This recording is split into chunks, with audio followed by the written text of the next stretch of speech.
The Humbling of Onikochukwu. In the quiet village of Umuus, where everyone knew everyone, Onikochukwu was a name that stirred envy, admiration, and at times, resentment.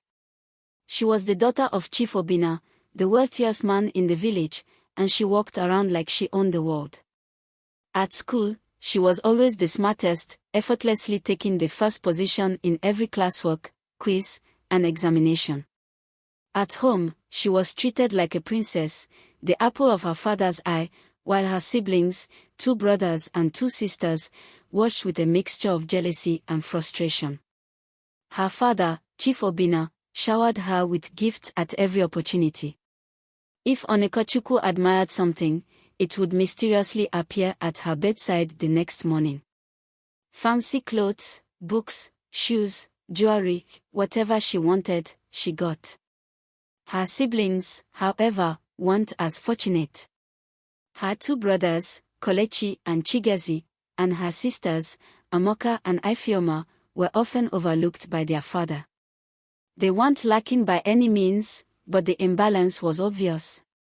Chief Obinna doted on Onikochukwu as if the rest of his children barely existed. Their mother, Mama Nkechi, often voiced her concerns about the way Onikochukwu was treated. She believed that the special attention was spoiling her daughter and breeding arrogance. "You're making her think she's above everyone, even her own family." Mama Nkechi would argue, but Chief Obinna would only laugh. "My dear Nkechi, leave the girl alone. She's special, can't you see? She's destined for greatness," he'd say, dismissing his wife's worries. And so, Onikochukwu grew up with a sense of entitlement. In her eyes, no one could tell her anything. She believed she was always right and that she was untouchable. After all, hadn't she proven her worth by always coming first in class?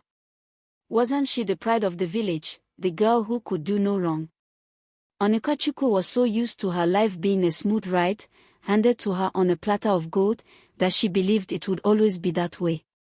But everything changed when she gained admission to the prestigious University of Nigeria. Onikochukwu entered the university with the same bossy attitude she had always carried with her.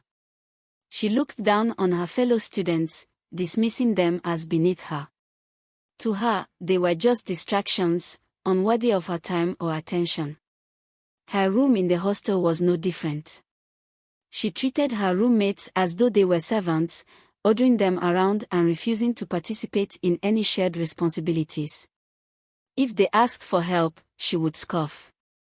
"Do you know who I am?" she'd ask, her voice dripping with condescension. "I don't do chores." Then, one fateful night, everything changed. It was a night that would forever mark the turning point in Onikochukwu's life. The university hostel was unusually quiet that evening. Onikochukwu had just finished studying, feeling as self-assured as ever, when a loud crash broke the silence. Before she could react, armed robbers stormed into the hostel. Panic spread like wildfire as the robbers forced their way into the students' rooms, collecting everything of value. Onikochukwu, who had always lived a life of comfort and security, found herself frozen in fear. They barged into her room, and with a single glance, they began to take everything: her expensive clothes, her jewelry, her laptop, her phone. All the material things that had once defined her status were stripped away in a matter of minutes. Onikochukwu pleaded with them, her voice trembling. "Please, don't take my things. My father, he can give you money, just leave my things." But the robbers didn't care who her father was. They left her with nothing but the clothes on her back. The next morning, Onikochukwu woke up to a reality she had never imagined. Her belongings were gone, and with them, her pride. The once bossy girl found herself helpless, broken, and for the first time in her life, vulnerable. She had no phone to contact her father for help, no clothes to wear to class, and no laptop to complete her assignments. She was at the mercy of the very people she had looked down on. Humbled by the experience, Onikochukwu did something she had never done before: she asked for help. She approached her roommates, her voice soft and trembling. "Please. I don't have anything anymore. Can I borrow some clothes?" Her roommates, to her surprise, didn't reject her. They shared their clothes with her, gave her food, and even helped her with her schoolwork. Slowly, Onikochukwu began to realize that life wasn't about being superior or always right. It wasn't about how much you had or where you came from. It was about humility, kindness, and the people around you. Her classmates, the same ones she had once dismissed, began to help her as well. They shared notes, offered her their laptops for assignments, and extended a hand of friendship she had never before appreciated. Onikochukwu's heart began to soften. She no longer saw herself as better than anyone else. She realized that people had value beyond what they owned or how intelligent they were. As time went on, Onikochukwu transformed. She became humble, more approachable, and kinder.